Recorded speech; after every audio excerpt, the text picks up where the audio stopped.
There was something theatrical about the way he walked into the office. Expensive shoes, too shiny. Shirt unbuttoned one notch too far.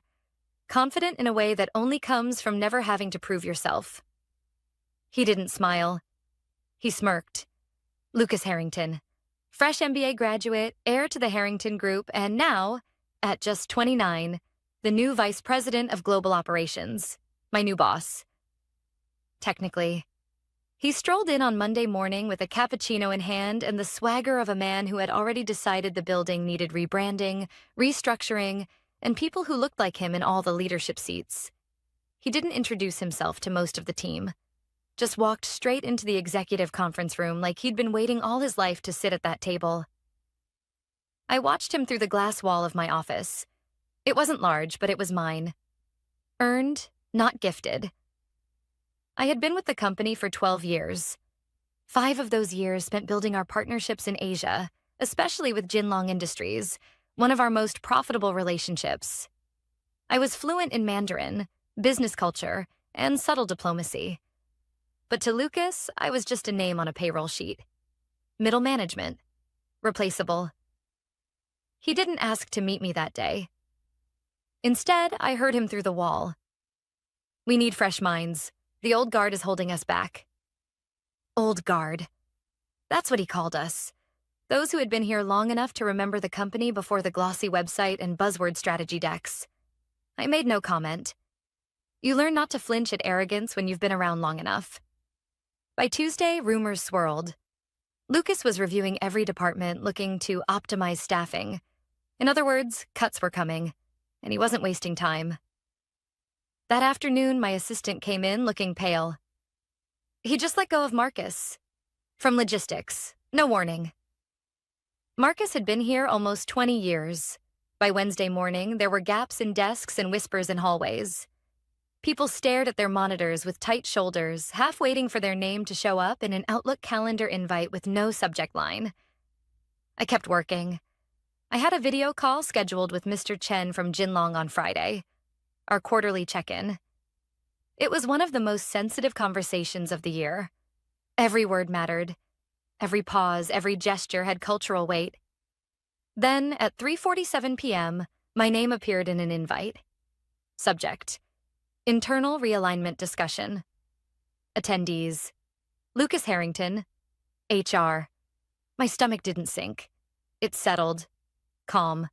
I already knew what this was. I walked into the conference room at exactly 4 p.m.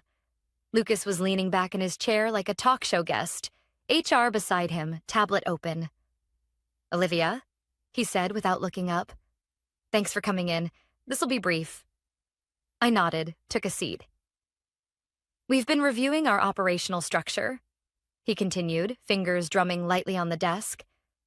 And frankly, it's clear we need people who can think on their feet. People who bring innovation, not just process.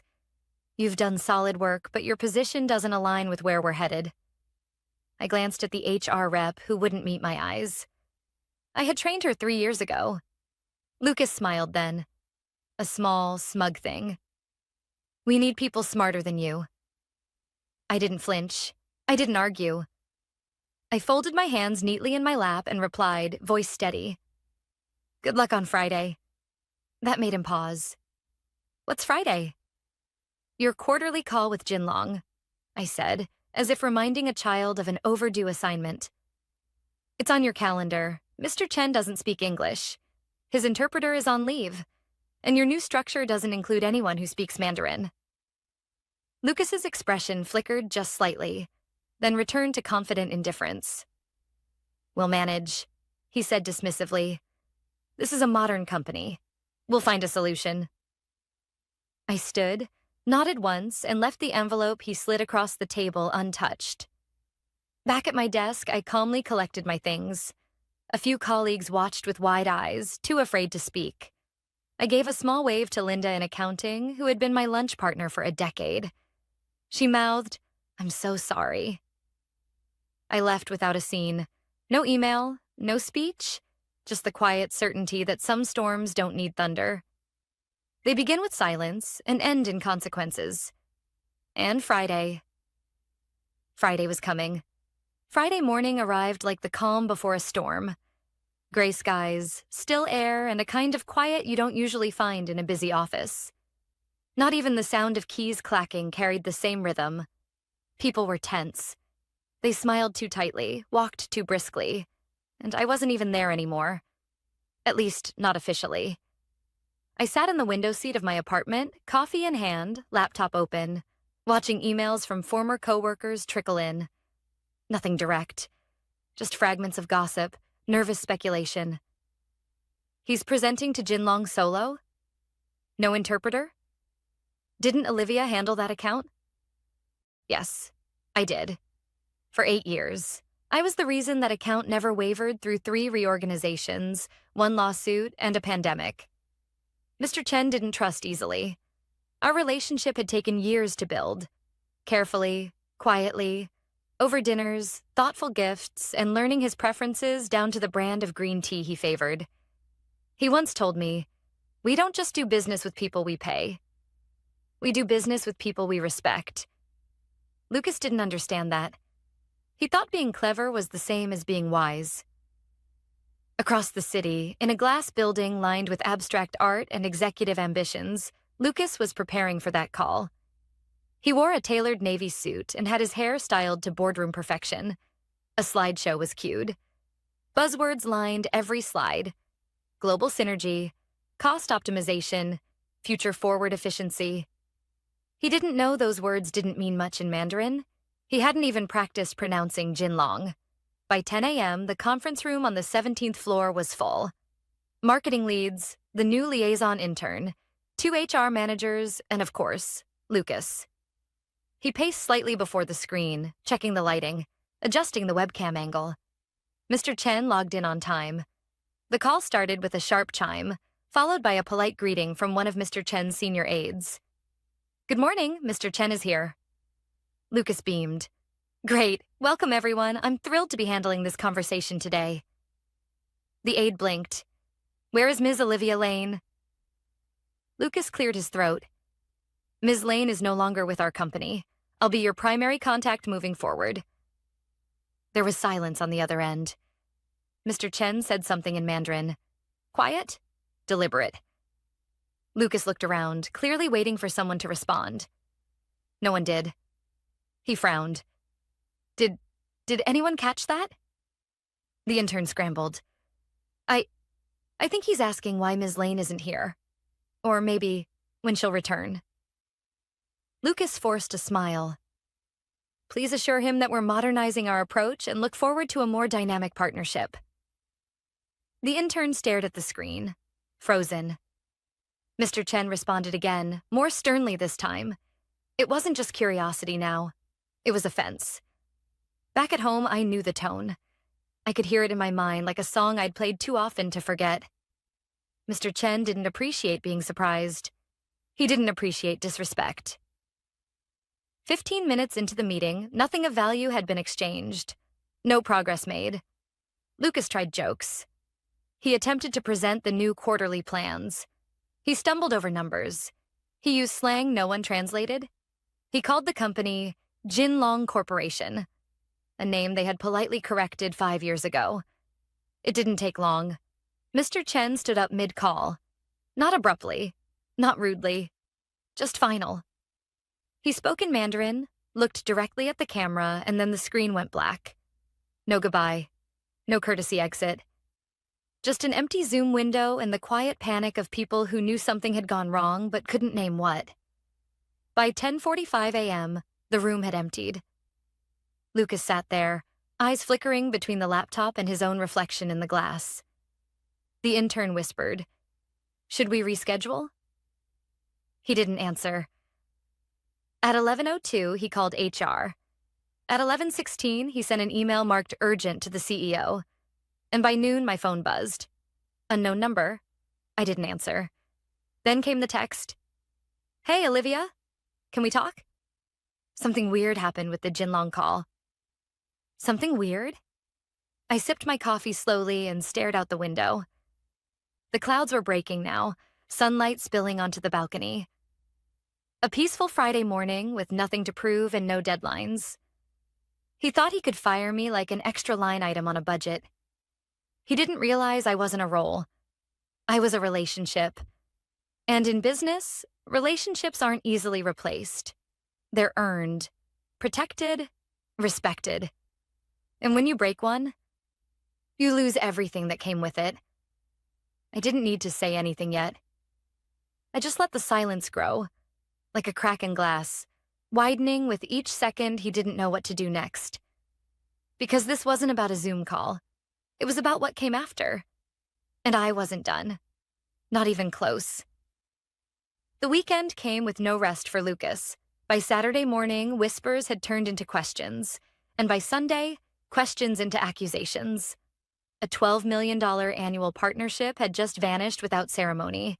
And nobody, not even the CEO, had seen it coming. I didn't respond to his message. He sent two more. One was casual. No hard feelings, right? The next was a little more desperate. Can we hop on a quick call?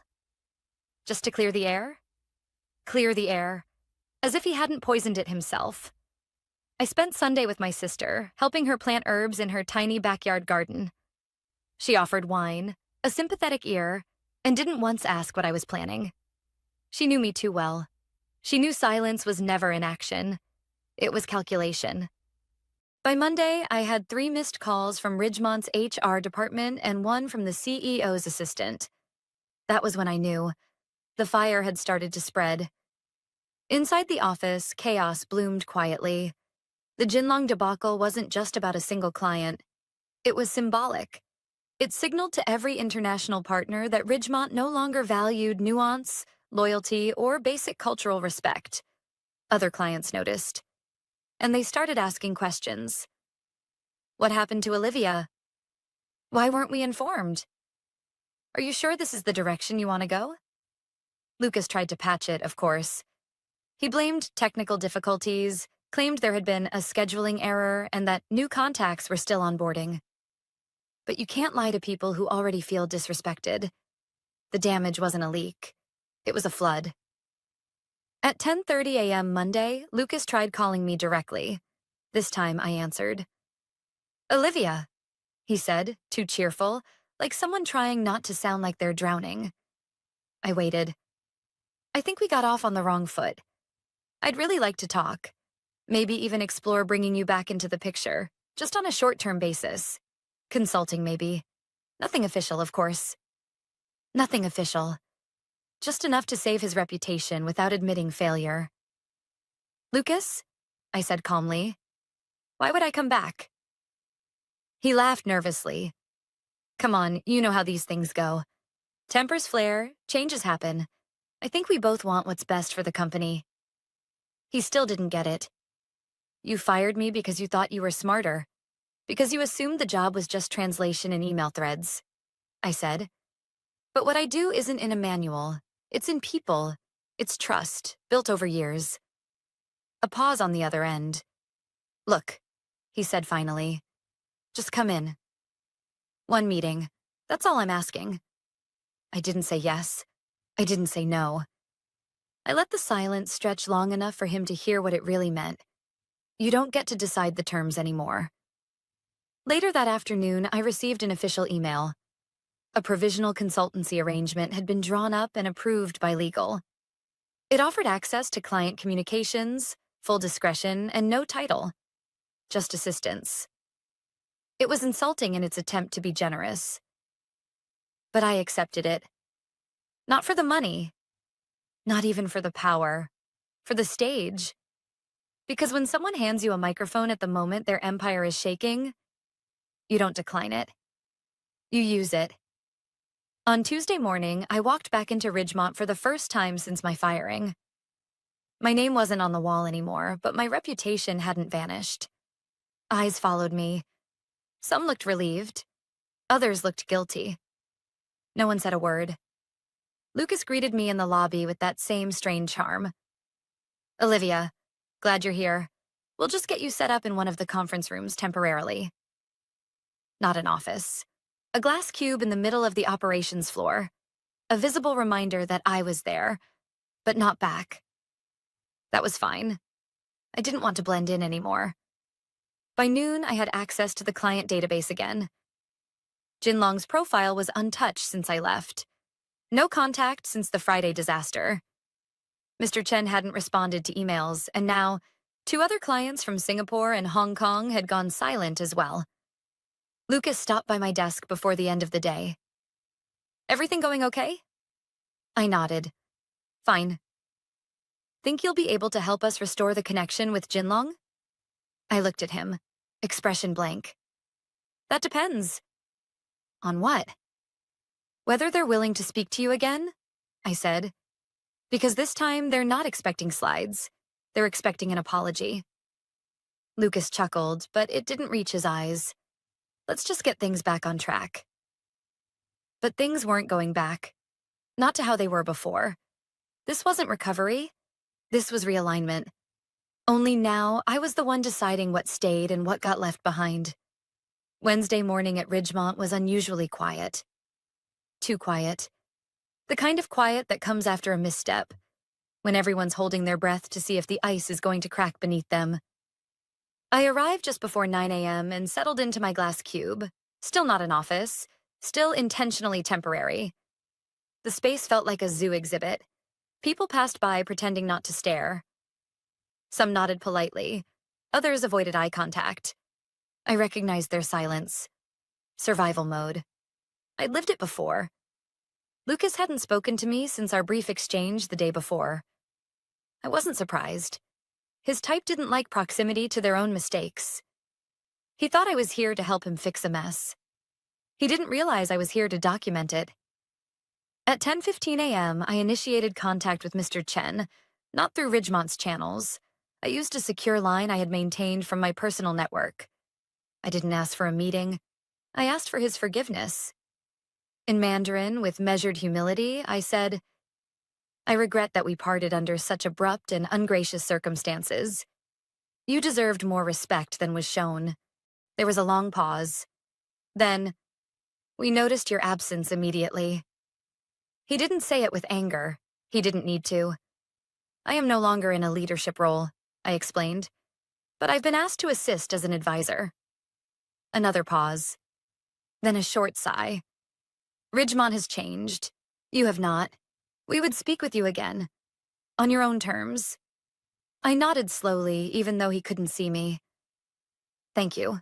I will be in touch. That afternoon, I updated Ridgemont's CRM records, logging a tentative re-engagement opportunity.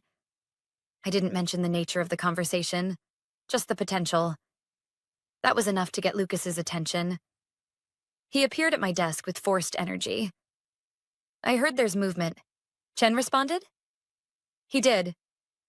Lucas shifted his weight, visibly trying to contain his excitement. So we're back in business? I said they would speak with me, I replied evenly. Lucas nodded quickly, missing the subtext entirely. Perfect. We'll schedule a new call for Friday. You should know, I added. Mr. Chen expects a direct acknowledgement of what happened. He values sincerity above efficiency. Lucas hesitated. We can draft a formal apology. No, I said. Not an email. Not a memo. They want to see your face. His smile froze. Mine? You're the face that removed me. You're the one who told them, without saying a word, that their trust didn't matter. He exhaled, annoyed. Fine. I'll prepare something. I nodded once. Good. Just one more thing. Lucas raised an eyebrow. Don't speak unless you're spoken to. I'll lead the conversation. He stared at me for a moment, mouth slightly open like he wanted to protest. But he didn't. Maybe for the first time he realized the power had shifted, and I wasn't giving it back. Thursday passed in quiet preparation. I reviewed notes from past meetings with Jinlong, updated my Mandarin glossary, and contacted a few of my own former mentors in Beijing, just to informally let them know I was back in the game. Not to brag, just to plant seeds. People remember competence, even when companies don't. Meanwhile, Ridgemont continued to unravel at the seams. 2 more international clients had requested delays in their upcoming negotiations. A Japanese firm had canceled a shipment mid-process. The CFO began requesting hourly updates on all sensitive accounts, and HR had initiated a hiring freeze. Lucas pretended to be unfazed, but the dark circles under his eyes told a different story. So did the way he clutched his tablet like a shield. His bright, polished energy from Monday had dulled into something more erratic. Jumpy, irritable, insecure. I watched it all from behind the glass, not out of satisfaction, out of clarity. This is what happens when you think relationships are replaceable, when you treat people like tools instead of bridges. Friday loomed. The second call with Jinlong was set for 10 a.m. I prepped a private briefing for Lucas that evening. Basic etiquette reminders, cultural do's and don'ts, phrases to avoid. I printed it out and placed it on his desk. He didn't say thank you. He just said, "I'll do my best." I didn't respond, because this wasn't about him anymore. It was about the foundation he'd cracked and whether the pieces could still be saved before everything collapsed. And whether, when it was over, anyone would still trust him to hold a hammer again. Friday morning arrived cloaked in stillness, the kind that clings to everything before something shatters. I was in early, 7:45 a.m. My blazer hung perfectly pressed on the coat rack, the coffee at my side untouched. I didn't need caffeine. I needed control. Lucas didn't show up until 9:20 a.m., flustered and wide-eyed, with a folder tucked under one arm and the apology draft in the other. He looked at me as if hoping for approval. I didn't give it. Instead, I slid a revised version of the apology across the table, translated into formal Mandarin, laced with humility, honor, and the kind of phrasing you only learn by sitting across from someone for 10 years and listening to what isn't said. He glanced over it. "I don't know how to pronounce half of this." "Then don't." I met his eyes. "Let me speak." At 9:58 a.m., we entered the same conference room where, a week earlier, Lucas had watched his deal fall apart in silence. This time, he sat differently. Straighter, less arrogant. Still defensive, but cracked. The large monitor blinked to life. The Jinlong delegation joined precisely at 10 o'clock. Mr. Chen appeared at the center, two senior executives on either side, both with unreadable expressions. I greeted them in Mandarin, bowing my head slightly. "It is an honor to speak with you again." Mr. Chen nodded but said nothing. I continued, slowly, carefully. "We recognize the disruption that occurred during our last communication, and I personally wish to extend regret for the abrupt manner of my departure, and for the way in which your respect was disregarded." One of the executives leaned slightly forward, eyes narrowing in interest. Mr. Chen finally spoke. "This man," he said in Mandarin, nodding toward Lucas without even turning to him. "Is he the one who replaced you?" I didn't glance at Lucas. "He made the decision, yes." "Does he understand what he removed?" Mr. Chen's tone wasn't angry. It was clinical, like a teacher evaluating a student who had failed an important test. I chose my next words with precision. "He is beginning to." Lucas shifted in his chair. I could feel his discomfort pulsing beside me like heat. He didn't understand the words, but he knew the tone. And that was enough. Mr. Chen looked directly at me. "Are you at this company again?" I paused. "No," I said softly. "I'm assisting temporarily." As a courtesy, another silence followed. Long. Heavy. Then, "Would you consider representing us elsewhere?" "We are seeking long-term partners who value not only profit but understanding." Lucas inhaled sharply, as if slapped. I didn't look at him. "That conversation is one I'd be honored to have," I replied. "But not here. Not now." Mr. Chen inclined his head, signaling the meeting's end. "We will think. We appreciate your words, Miss Lane, and your integrity." The screen went black. Lucas sat frozen for several seconds. Then he exploded. "What the hell was that?" I remained still. "That was the closest thing you'll get to forgiveness. You let them offer you a job." His voice was rising now, panicked and shrill.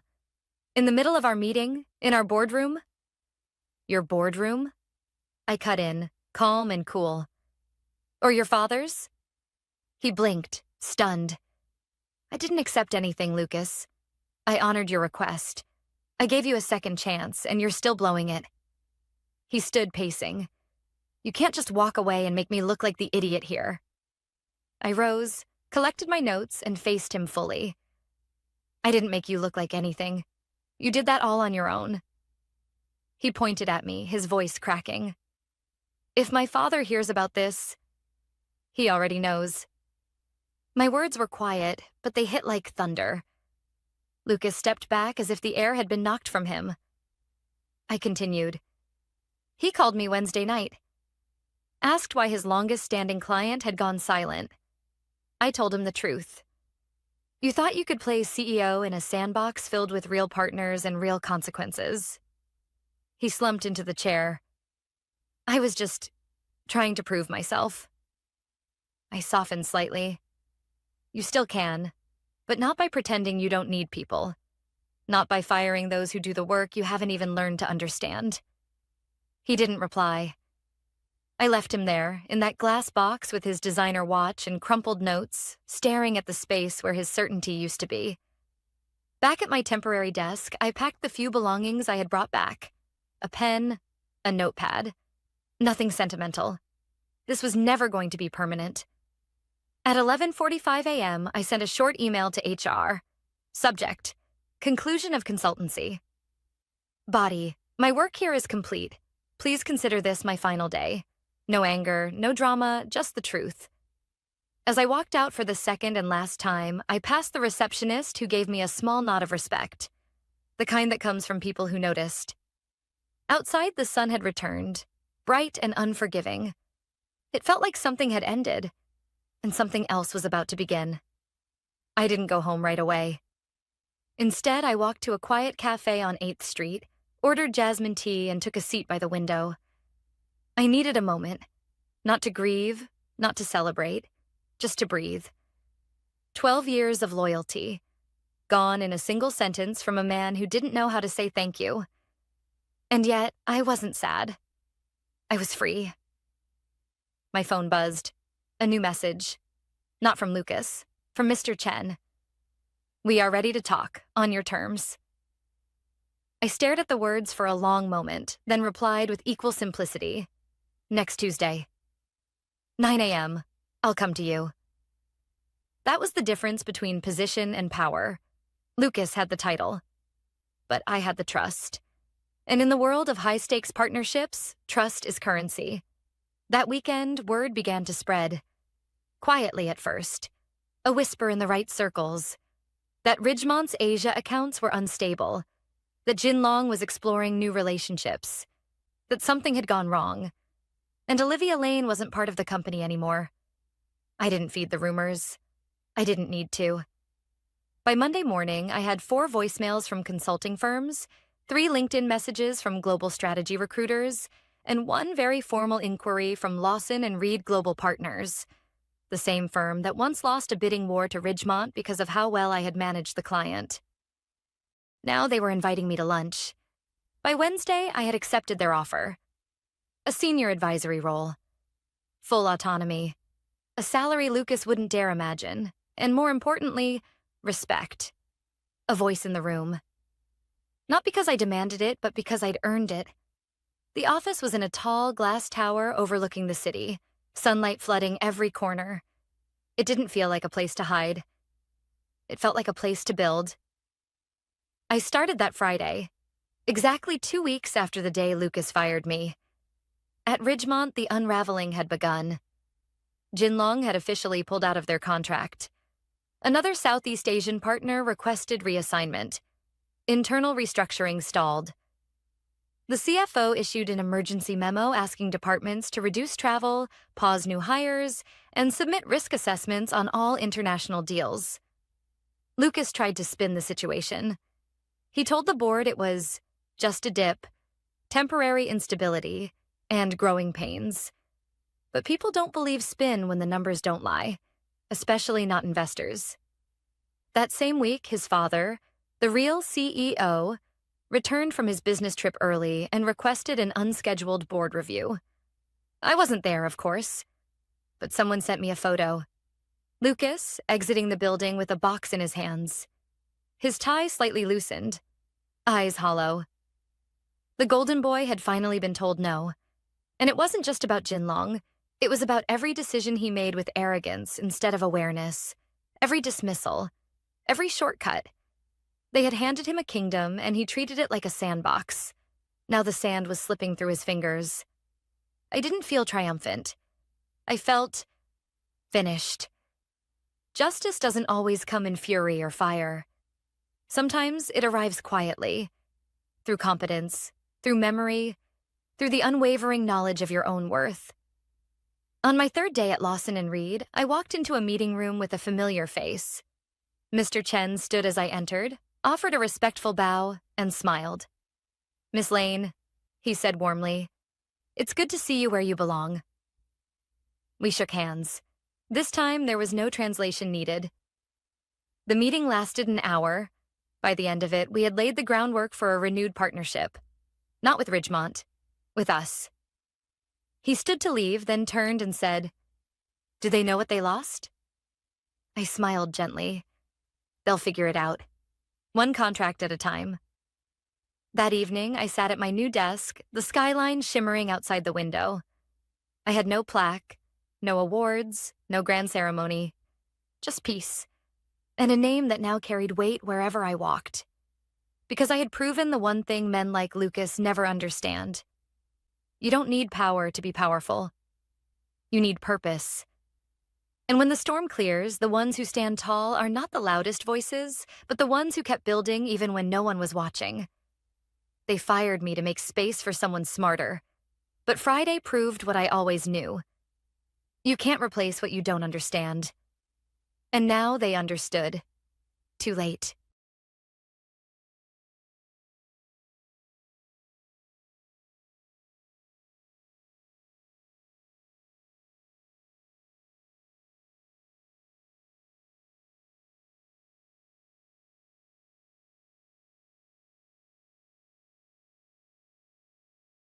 The morning I got fired, the sun was shining too brightly for what was coming. That's what I remember most. That, and the smell of burnt coffee from the break room down the hall. Sharp, bitter, oddly appropriate. I arrived early, like always. My cubicle still had a slight chill, the kind that lingers in tall glass buildings before the air conditioning kicks in. I placed my bag under the desk, turned on the monitor, and watched it blink to life. Another day. Another set of budget spreadsheets. Another hour of pretending I was still doing what I loved. Laura Rise Solutions had been my home for 8 years.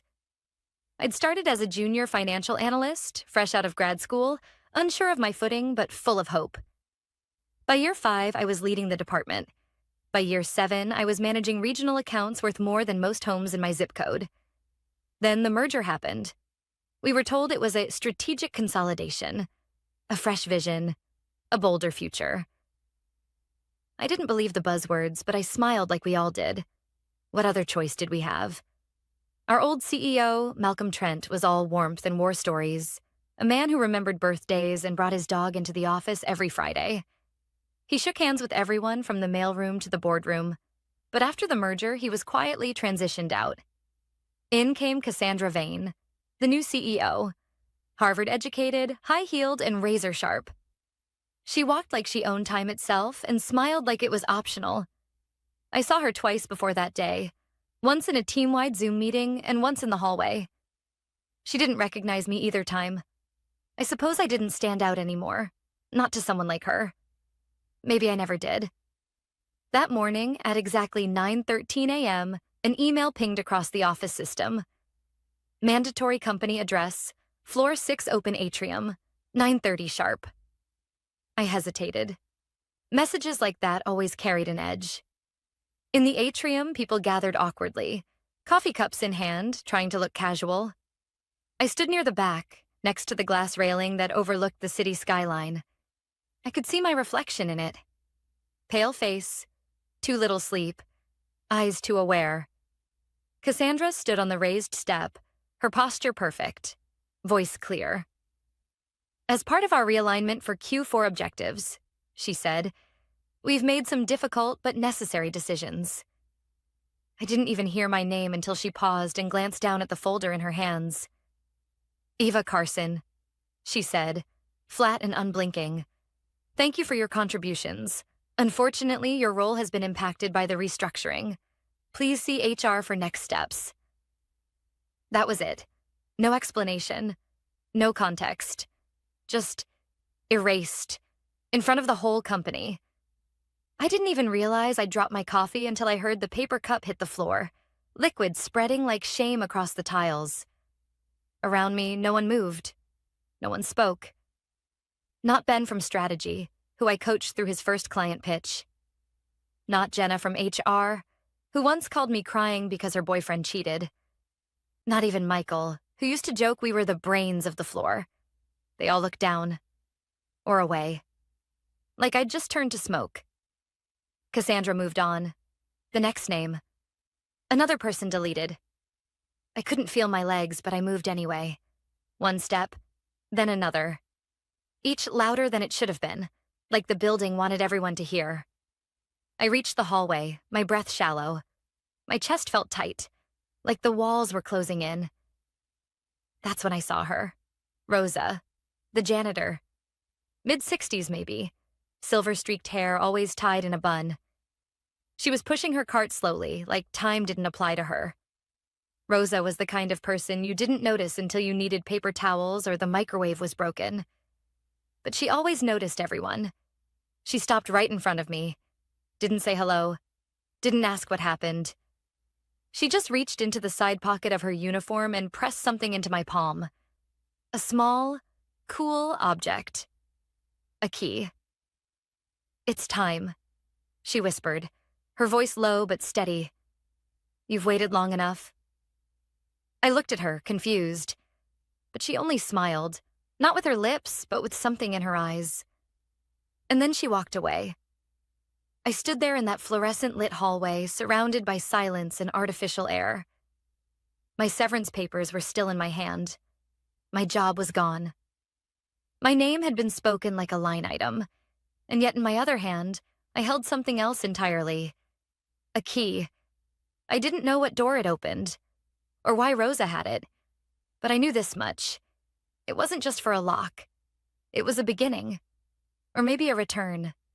Something old, something waiting. And for the first time in months, maybe years, I felt something like breath rise in my chest. Not hope, not yet, but the space where hope could live.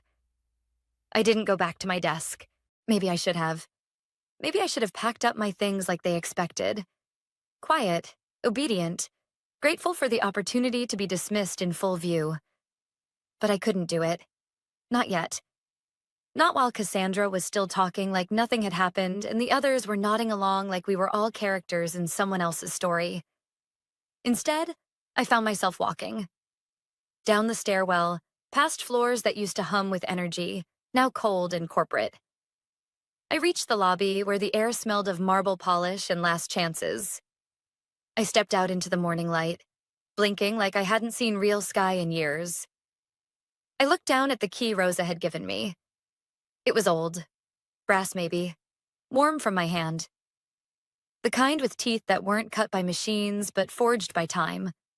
No tag, no note, just weight and silence. I turned it over between my fingers and realized something strange. It wasn't unfamiliar. I had seen this key before. Not exactly this one, but something like it. Years ago, on a hook behind my grandmother's door. She used to call it her emergency key, though I never knew what door it belonged to. After she passed, her things had been divided, donated, or tossed. I never saw the key again, until now. I walked aimlessly for blocks, letting the city wrap around me like a coat I didn't know I needed. Horns honked, phones rang, people moved with purpose. And I had none.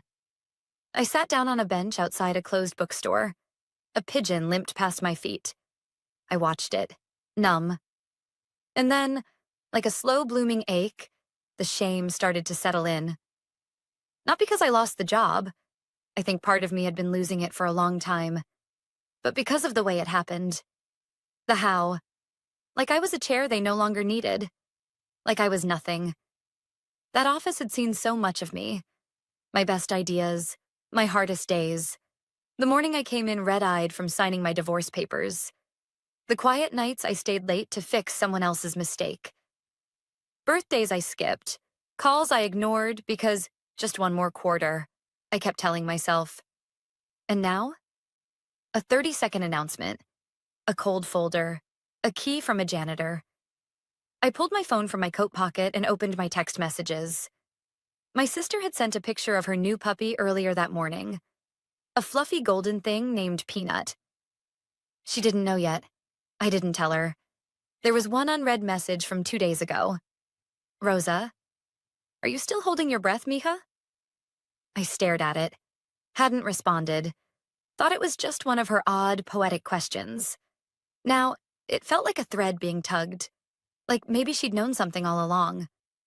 I scrolled up, reading the other messages she'd sent me over the past few months. Always short. Always kind. Things like, try drinking ginger tea before sleep. It helps with the racing. Don't let them steal your color, Eva. I'd smiled at the time, but I hadn't listened. A cold wind blew, and I clutched my coat tighter. Then the thought landed, heavy and insistent. What if the key wasn't to a place? What if it was to a moment? A decision? A shift? A version of me I'd forgotten. I stood and began walking again. My legs knew the direction before my mind did. Rosa lived above the laundromat on 6th and Fletcher. She'd mentioned it once during a staff luncheon I barely remembered. Something about broken stairs and the smell of soap in the walls. I didn't even know if she'd be home, but I went anyway. The laundromat bells jingled as I passed through, the scent of detergent and warmth wrapping around me like a memory. I climbed the stairs slowly, each one creaking like it wanted to be part of the story. At the top was a green-painted door with a cracked frame. I knocked. Once. Then again. It opened a few seconds later. Rosa stood there in a worn sweater and socks, holding a mug of something herbal. Her eyes didn't widen. She didn't ask why I was there. She just nodded once and stepped aside. I walked in. The apartment was small, cozy, filled with plants and light and shelves full of books that didn't match.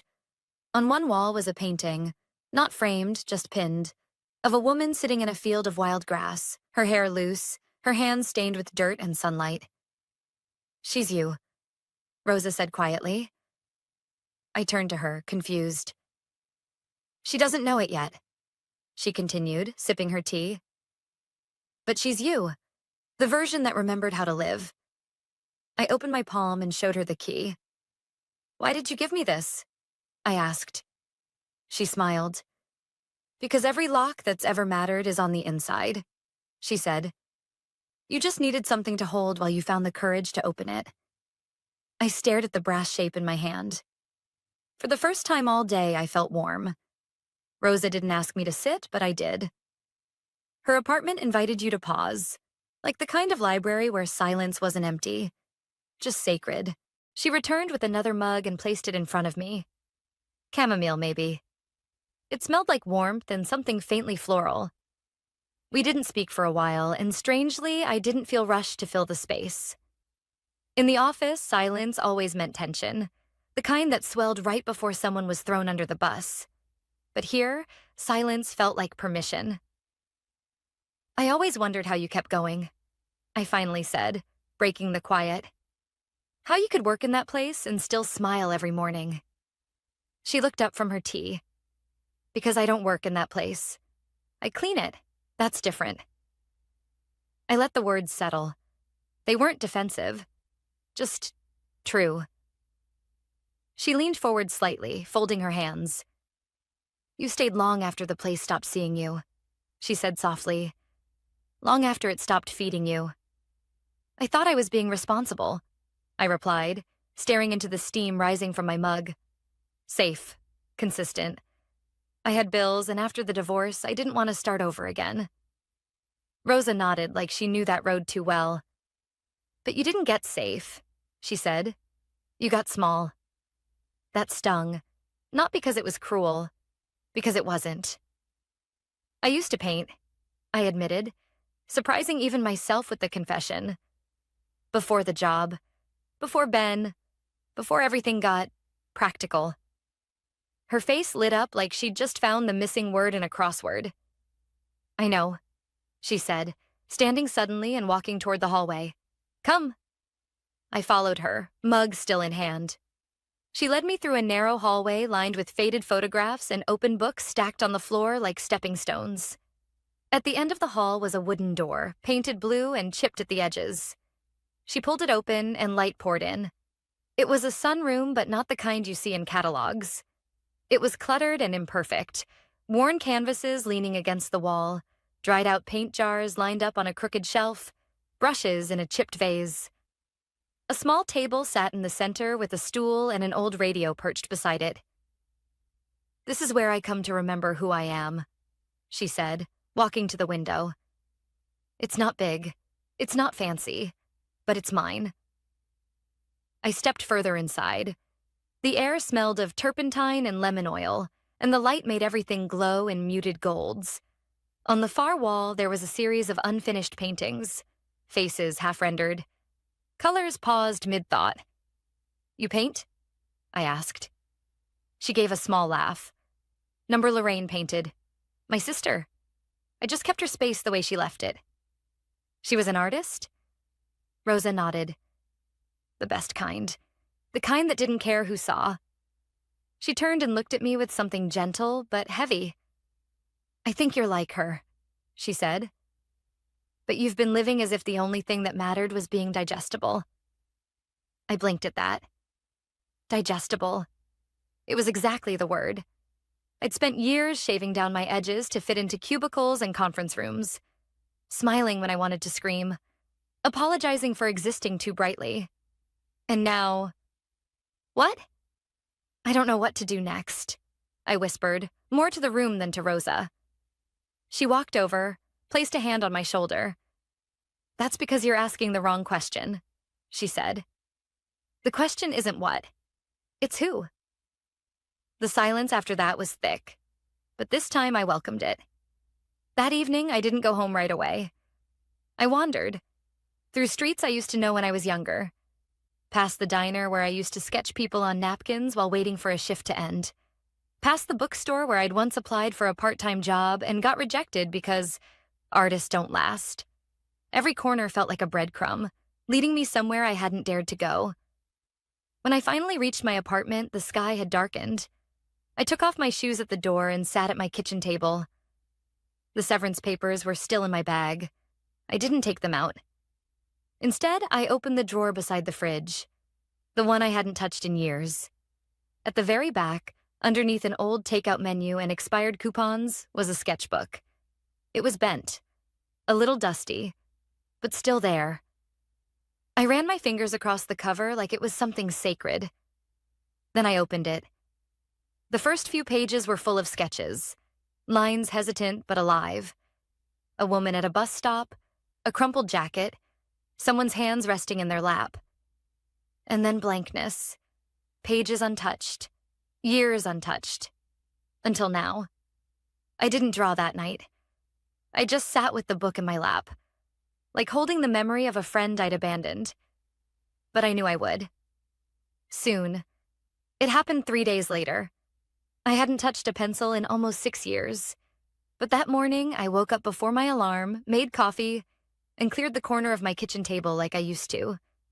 It was instinct, muscle memory maybe, as if some part of me had been stretching quietly in the dark, waiting for space. The sketchbook sat open in front of me, its blank page like a dare. My hand trembled slightly as I picked up the pencil, a mechanical one, half empty with a cracked rubber grip. I stared at the page for a long time, unsure where to start. But eventually, my hand moved. Not with intention, not with confidence, just with need. I drew a line. It wasn't beautiful. It wasn't even straight. but it was real. And that one line opened something. Suddenly, I was sketching again. The chipped mug in my sink, the folds in the curtain, the curve of my own shoulder in the mirror. The drawings came in fits and starts, half-formed and imperfect, but with a quiet urgency that made me forget the fear. By noon, I'd filled 5 pages. I didn't post anything, didn't call anyone. I just kept going. That night, Rosa texted me. "Rosa, the door is still open if you want light."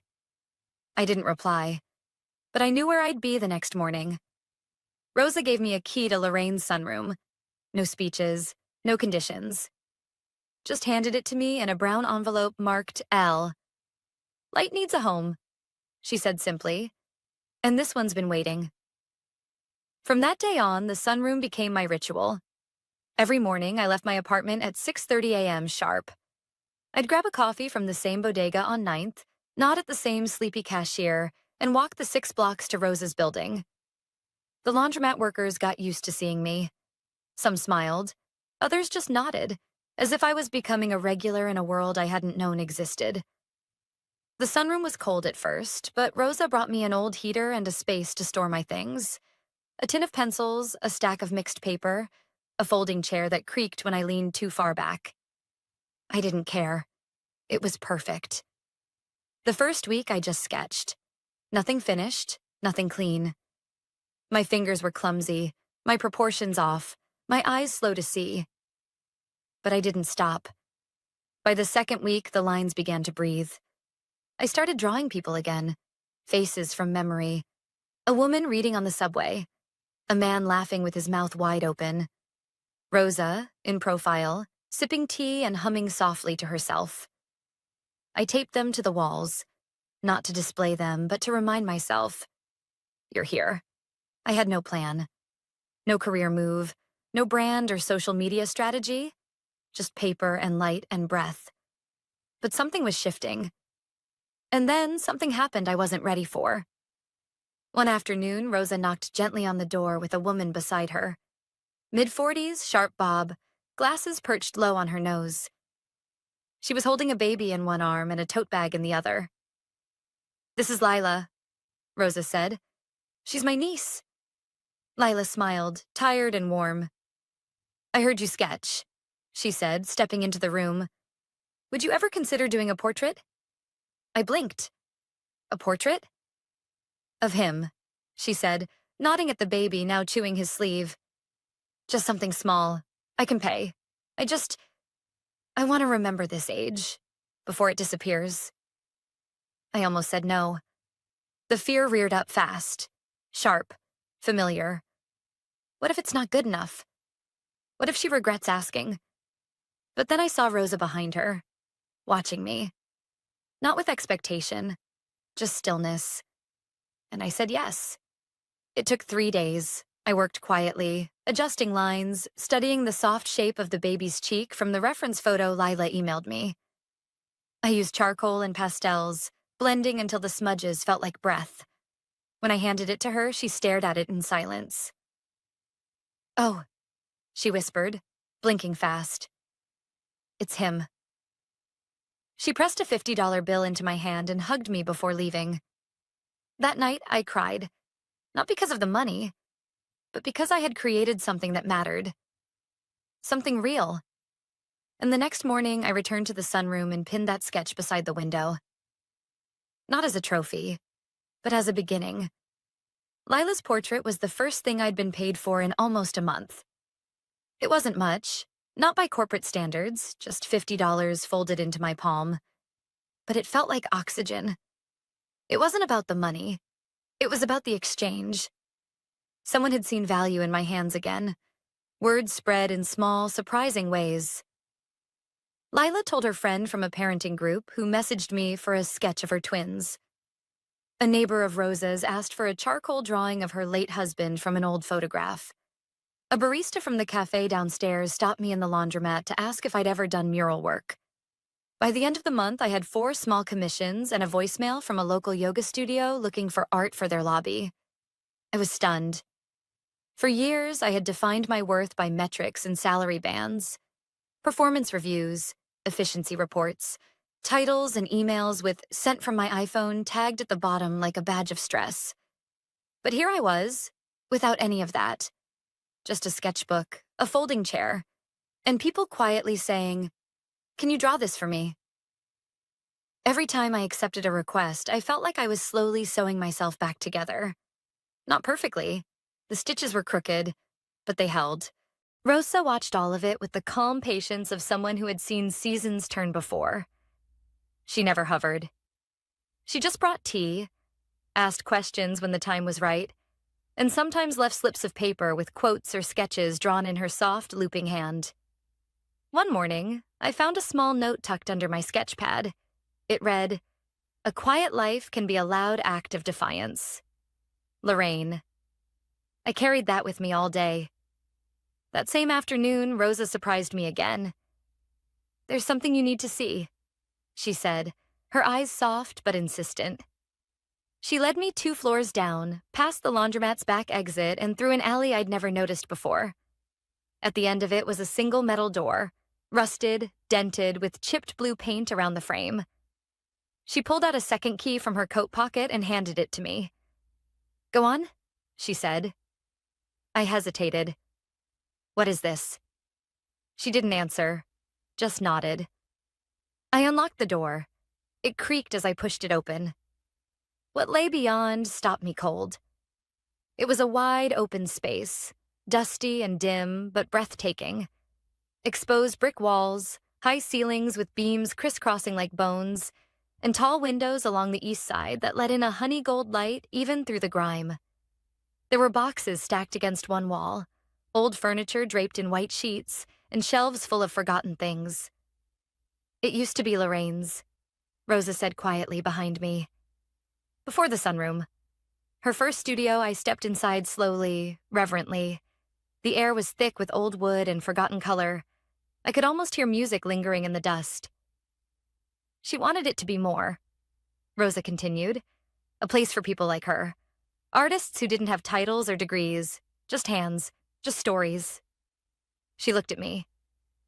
"I think it's time." I swallowed hard. "Time for what?" Rosa smiled. "Time for you to stop surviving and start building." At first I protested. "I don't have money for rent. I'm not ready. I don't even know if this is sustainable." She held up a hand. "I'm not asking for rent. I'm offering space and faith. Lorraine would have done the same." I stood there in silence, the key still warm in my hand, the light catching particles in the air like floating echoes. That night, I didn't sleep. I sat on my couch, staring at a rough floor plan I'd scribbled in my notebook. Ideas poured in faster than fear could stop them. Community workshops, shared easels, beginner classes on weekends. Nothing fancy. Just access. Just light. I thought of all the women I used to work with. Brilliant, overworked, unseen. Who once mentioned they used to draw, or missed painting, or wished they had time. What if there was a place for them? A place for anyone who had forgotten what they loved before the world told them who to be? That idea held me through the night. At sunrise, I went back to the old studio, opened the door, and let the light in. It didn't feel like a restart. It felt like a return. 6 months later, I stood in the center of the old studio, barefoot, paint on my wrist, music low in the background, and looked around at the room that no longer echoed. It breathed now, like it had been waiting to come back to life all this time. And I had too. What began as dust and memory was now a working space, humble but alive. The cracked windows had been cleaned, the beams dusted. The light, once slanting and cold, now poured in with purpose through linen curtains I'd found at a thrift store. We named it the second line. Rosa thought of it. "It's a term in music," she told me one day, handing me her worn jazz records. "The second line dances behind the first. It's the celebration after the sorrow. That's what this place should be." It stuck. The second line became more than a studio. It became a place people found themselves again. Wednesday evenings, we hosted free art nights. Anyone could come, no experience required. We provided supplies, soft music, and tea in mismatched mugs. Some people came just to sit and watch. Others brought old sketchbooks with pages they were afraid to turn. Saturday mornings, we opened the space for kids from the neighborhood. We called it Color Hour. They'd come in with crayons and leave with fingers stained in pastels, faces proud. I taught my first workshop in October, drawing the everyday. We filled all 10 spots. The first time I wrote Instructor Eva Carson on the sign-in board, I almost laughed. Not because I didn't believe it, but because it had taken me this long to say it out loud. I was an artist. Rosa still came by, of course. She refused to call herself co-founder, but she brought cookies, cleaned brushes, and told stories to anyone who would listen. She still wore her janitor uniform most days, said it reminded her of who she was before the world told her she wasn't enough. One morning, as we arranged a new batch of charcoal sticks in a repurposed flower vase, she looked at me and said, "You know, I gave you a key that day, but you were already unlocked." I didn't know what to say, so I just nodded, swallowing a lump in my throat. Not long after, I got a letter in the mail, a plain white envelope, no return address. Inside was a short printed note. "Ms. Carson, per the terms of your severance agreement, please note that your 6-month non-compete clause has expired. We wish you well in your future endeavors. Laura Rise Human Resources." No name, no warmth. I folded it in half and tossed it into the recycling bin. No ceremony, just closure. They never knew what I became. Maybe they never cared, but that didn't matter anymore. Because every week I saw people walk into my studio and exhale. People who had forgotten what it felt like to use their hands for joy. People who weren't asking permission anymore. People like me. One rainy afternoon, a woman came into the studio as I was cleaning up after class. She looked familiar. Tight bun, crisp shirt, tired eyes. "Ava?" she asked. It was Jenna. Jenna from HR, from the office, from the day I was erased. She looked nervous, holding a worn sketchbook with the corner torn. "I saw your name online," she said. "And I don't know if you remember, but I used to draw. Before everything." I nodded slowly.